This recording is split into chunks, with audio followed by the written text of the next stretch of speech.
So guys, mayroon tayong pasyente na naman, dalawang rice cooker.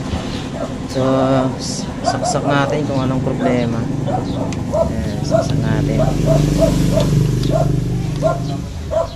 Ayan, naka-on. Ito. Naka-cook po siya. Rice soak dapat naka-warm yan. So mayroon lang tayong adjust dyan para magkaroon siya ng warm. So ayan, ayusin natin yan. So itong isa, tanggalin muna natin itong isa. Saksak natin.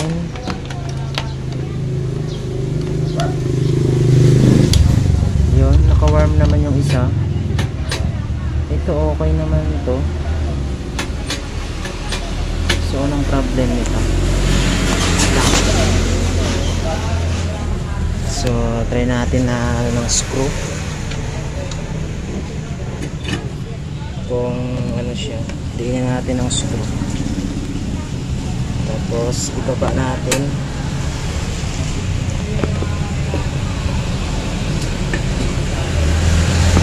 Ayaw niyang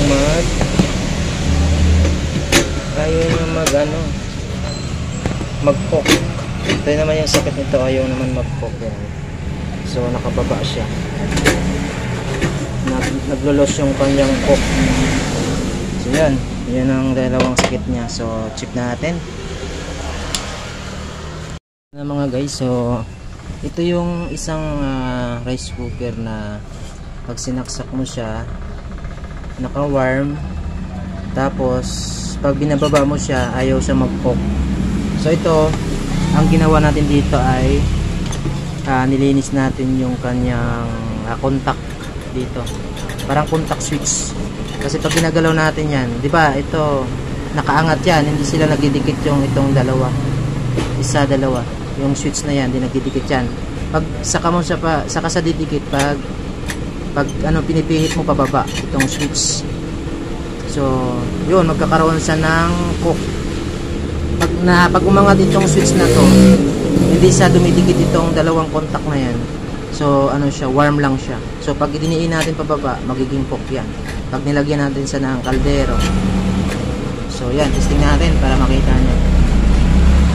Ayan, saksak ko na yan. Ayan, naka-warm na siya. So ibig sabihin yung contact dun sa ilalim, nakaangat pa lang yan, nakaganon yan. Pag diniinan natin to, gaganyan siya. Yan, pag diniin natin yan, gaganyan na siya kasi natutulak siya ng ganito. May may bakal.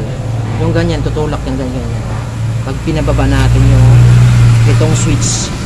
So pag tinulak nito itong switch na to, pag natulak ng switch nito, pag binaba natin, didikit silang dalawa. So pag dumikit yan, lalabas yung cook. So ibig sabihin, malakas na init niyan, magkukok na yung ating maluluto na yung ating sinaing dyan. So yun lang. So yung isa, bali ang problema nun, ang problema ng isa natin,